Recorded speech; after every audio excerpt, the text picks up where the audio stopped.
তিনটি গুনার কথা আল্লাহ সূরা ফুরকানে বলেছেন। হ্যাঁ বললাম 2 নম্বর। 1 নম্বরে কি বললাম? শিরকের গুনাহ। আর 3 নম্বর হচ্ছে ওয়ালা ইয়াজনুন, জিনা ব্যভিচারে লিপ্ত হয় না। আজকাল দেশের অবস্থা এমন হয়ে গেছে, নাউজুবিল্লাহ নাউজুবিল্লাহ, জেনা মানে ধর্ষণের জেনা, সবটাই কাবিরা গুনাহ। কিন্তু এক কাবিরা গুনাহ আর এক কাবিরা গুনাহর চাইতে আরো বেশি ধ্বংসাত্মক, আরো বেশি মহাপাপ। জেনায় যেই ব্যক্তি লিপ্ত হয় তার থেকে আল্লাহ ইমানের জ্যোতিকে কেড়ে নেন। এই জন্য জেনাকারী সমাজেও সম্মান পায় না, আল্লাহর কাছেও তার বেজ্জতি আর লাঞ্ছনার শেষ নেই। দুনিয়াতেও শান্তি নেই, আখিরাতেও শান্তি নেই, যতক্ষণ পর্যন্ত খালেস অন্তরে তওবা করে না আসবে। আর যারা জেনাই লিপ্ত তাদের ছেলেমেয়েরা ভালো হয় না, ছেলেমেয়েরা ভালো হয় না। নাসাল্লাহ সালামত ওয়াল আফিয়া। জি, কারণ ছেলে মেয়ে ছোট্ট থেকে বাবা মাকে ফলো করে, দেখছে মা বেহায়া আর বাপ হচ্ছে একেবারে চরিত্রহীন। হ্যাঁ, বাপ নোংরা ছবি দেখে মেয়েদের সাথে বা মেয়েদের সামনে, ছেলেদের সামনে, কি শিখবে তারা? হ্যাঁ, কি শিখবে? ছোট্ট ছোট্ট ছেলে কচি কাচা দেখবেন খুব বেশি ফলো করে বাপ মাকে, বড়দেরকে এত বেশি ফলো করে, আপনি যেটা খাবেন সেটা খেতে চাইবে, আপনি যা করবেন সেটাই করতে চাইবে, আপনি যা বলবেন সেটাই বলতে চাইবে। সুতরাং সতর্ক সাবধান। এক সময় বাবা হবেন যারা বাবা হননি ছেলে মেয়েদের, আর যারা বাবা হয়ে গেছেন সতর্ক সাবধান হন। আল্লাহর কাছে খালেস অন্তরে তওবা করেন যদি এইরকম ভুল ভ্রান্তি যদি গুনাহ হয়ে থাকে, যে কোনো ক্ষেত্রে গুনাহ হয়ে থাকে। কারণ আপনি যদি অসৎ মানুষ হন, অসতের ঘরে ভালো মানুষের আশা খুব কমই করতে হবে। আল্লাহ রাব্বুল আলামিন বিশেষ যদি রহমত হয় সেটা ভিন্ন বিষয়। সুতরাং আল্লাহ রাব্বুল আলামিন যেন ভালো মানুষ হওয়ার তৌফিক দান করেছে। কথা বলছিলাম ওয়াল হাওরে বাদাল কওর, ভালো অবস্থার পরে যেন খারাপের দিকে আল্লাহ না ফিরে যায়। ওয়া দাওয়াতুল মাজলুম, মজলুমের দোয়া থেকে আল্লাহ তুমি রক্ষা করিও, আশ্রয় কামনা করছি। মজলুম যেন কোনোদিন দোয়া করার সুযোগ না, বদদোয়া করার সুযোগ না, মানে আমার দ্বারা যেন কারো ওপর জুলুম না হয়, হক নষ্ট করা না হয়।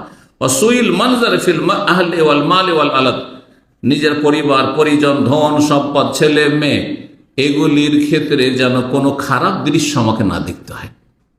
চোখের সামনে যদি দুর্ঘটনা দেখেন, চোখের সামনে যদি বালা মুসিবত দেখেন, চোখের সামনে যদি সর্বনাশ দেখেন, নিজের ধন সম্পদের ক্ষেত্রে ধস নেমেছে, সে পরিবারের ক্ষেত্রে, আর যদি ছেলে মেয়ের ক্ষেত্রে, তাহলে কত কষ্টকর।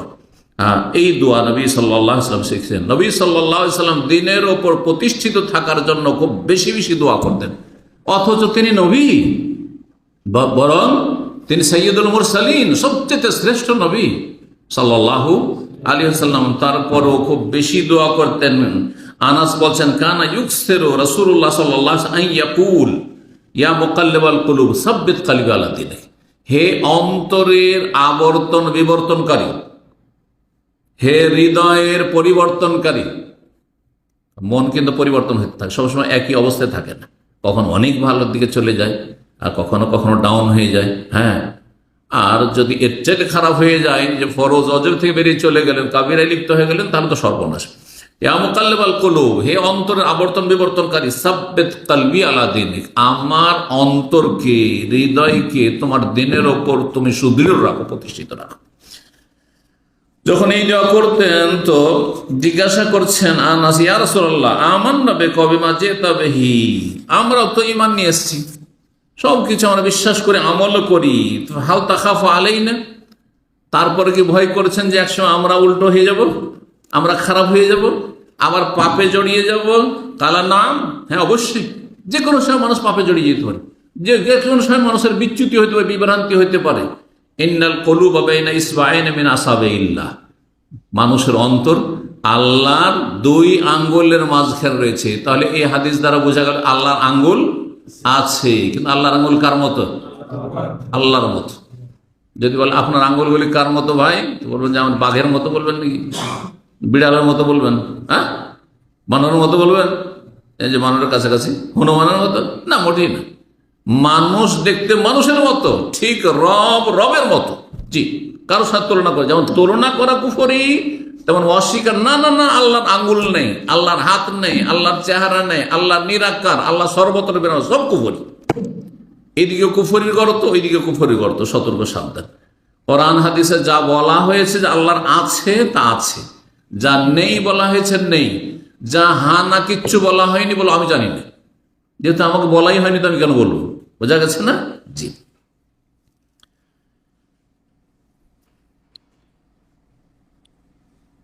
একটি দোয়া, গুরুত্বপূর্ণ দোয়া, অত্যন্ত ব্যাপক অর্থপূর্ণ দোয়া নবী সাল্লাল্লাহু আলাইহি ওয়াসাল্লাম তার চাচাকে শিখাতেন। সেটি হচ্ছে আফিয়াতের দোয়া।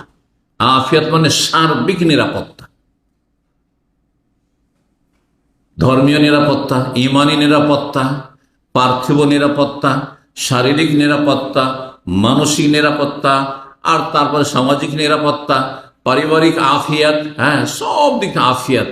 হ্যাঁ, শয়তান থেকে আফিয়াতের সাথে থাকা, মানুষ শয়তান থেকে, জিন শয়তান থেকে, জাহান্নাম থেকে আফিয়াত, ইত্যাদি ইত্যাদি। হিসাব নিকাশের কঠোরতা, আল্লাহর সামনে গিয়ে যেন হিসাব কঠিন না হয়, এতে থেকে আফিয়াতের দোয়া করা সব কিছু শামিল। এই জন্য রাসূলুল্লাহ সাল্লাল্লাহু আলাইহি সাল্লামের কাছে যখন তার চাচা বলেছিলেন যে তুমি আমাকে একটি দোয়া শিখা, আল্লিমনি শাইআন আসআলুহুল্লাহ, চাচা বলছেন যে আমাকে এমন কিছু শিখিয়ে দাও ভাতিজা যে আল্লাহর কাছে আমি চাইবো। কাল আলী ইয়া আব্বাস ইয়া আম্মা রাসূলিল্লাহ, হে রাসূলের চাচা, হে আব্বাস, সালিল্লাহাল আফিয়াতা ফিদ দুনিয়া ওয়াল আখিরা, দুনিয়া এবং আখিরাতে তুমি আফিয়াত কামনা করো, তুমি আফিয়াত সার্বিক নিরাপত্তা কামনা করো। আফিয়াত শব্দটি এত গুরুত্বপূর্ণ শব্দ যে বাংলা একটি শব্দ দিয়ে তার হক আদায় হবে না। এই জন্য আফিয়াতের তো আপনি আফিয়াত দিয়েই করবেন এবং আল্লাহ তুমি নিরাপত্তা দান করো, সীমিত। হয়তো নিরাপত্তা মানে ভাবছেন যে আমার উপর বালা মুসিবত যেন না আসে, কিন্তু আফিয়াত যখন চাইলেন তখন আপনার ইমানের হেফাজত, আপনার আমলের হেফাজত, আপনার ফরজ আজবের হেফাজত, হারাম নাজায়েজ থেকে বেঁচে থাকা, আর সার্বিক ক্ষেত্রে নিরাপত্তা। আল্লাহ রাব্বুল আলামিন যেন বুঝার তৌফিক দান করেন।